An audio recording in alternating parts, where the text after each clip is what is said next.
Hi, welcome back. Here we are in episode 3 of Butler School.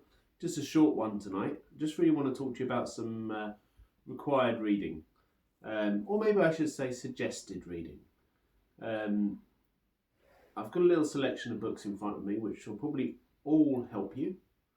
You find them very useful in your training and your careers.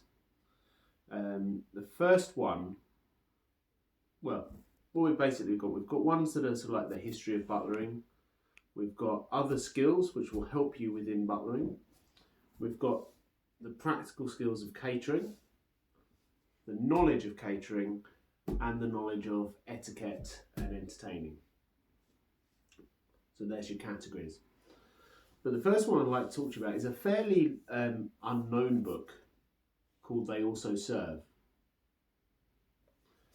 Now, this is an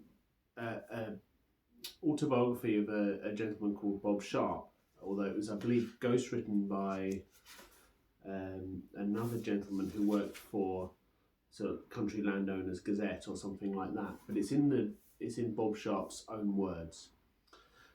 He was a butler. He started before the First World War and worked right the way through both World Wars and into the sort of 1970s, 80s, something like that. So seen an incredible amount of changes. I'm not going to sort of, it's an enjoyable read, so I don't want to spoil any of the read for you, but it's a very entertaining narrative, but it's got a huge amount of information that you will find as helpful today as it was for him when he was experiencing it 50, 60, 70 years ago. So I really can't recommend that one enough. It's been one of my sort of most inspirational books as a butler. The thing that I found unbelievable was the things that haven't changed. For me, when I started as a footman, to him when he was working as a footman sort of 70 years before, were surprisingly similar, and that's just fascinating. And of course he also worked through the big flu pandemic of 1919, so I believe there's a few references in here to that, so it's rather relevant as well. So there's one book. Another one, now this is probably the most famous book on butlering. I'm sure a lot of you will have heard of Charles McPherson, still going. He's got a Butler School, I think, in Canada, very successful. This is a really good book. I like it very much. He shied away of making it, shall we say, a pure manual for the butler, probably because he wanted to sell more than the few dozen copies that you actually sell to butlers. So he's made it a bit more entertaining to the average layman. There's a lot of stuff about, dinner party entertaining, which is, I think, more aimed at just people who like having friends around rather than actually being staff. But that's not to take anything away from the book. It still has got a lot of really useful information in there. Again, I only read this book very recently, and I wish I'd had this book when I was first starting out.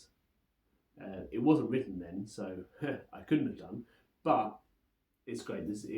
Most of it rings true. There's a few tiny things that personally I disagree with, but I always say in butlering, a lot of it is people's personal opinions. So a lot of it's not right or wrong. It's just a personal opinion as to what you think's best. But excellent. So they're probably the two that I would say you really do need to get, because they'll be so helpful to you. They Also Serve and the Butler Speaks.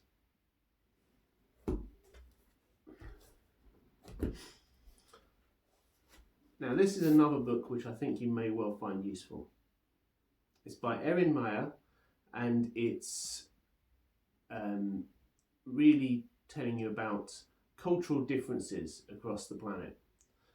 How you react and speak to people from around the world, which again is very, well, not just useful, absolutely essential for the modern butler.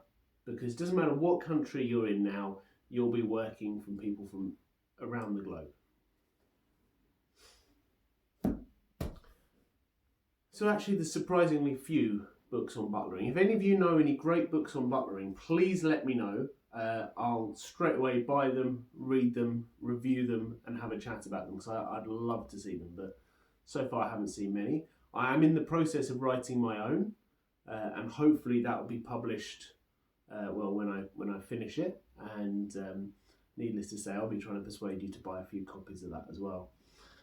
Now we'll talk about the more practical side of the hospitality, with the catering within butlering. Now, a lot of you, I know, will be transitioning from being in catering and hospitality, hotels maybe, to being a butler.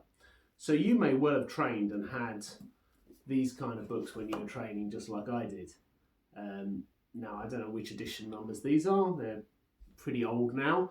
I actually prefer the old ones, as long as you ignore all the pages on things like what the correct temperature to store things are and things like that, because that's all totally changed, so don't rely on those. But the actual service skills in ones like this Lillycrap are absolutely brilliant, because he talks a lot about silver service, butler service, gueridon service, that a lot of the newer titles don't.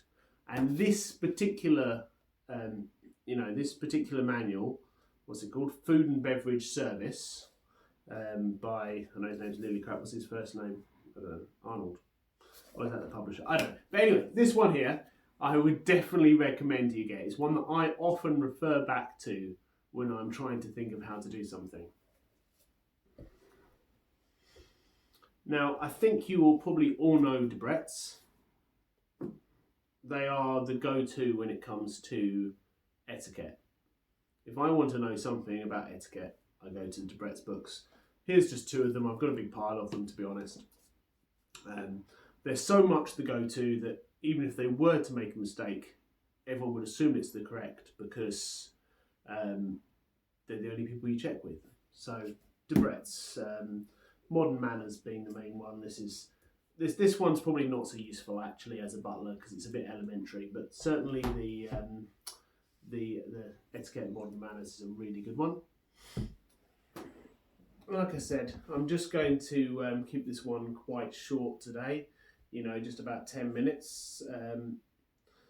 So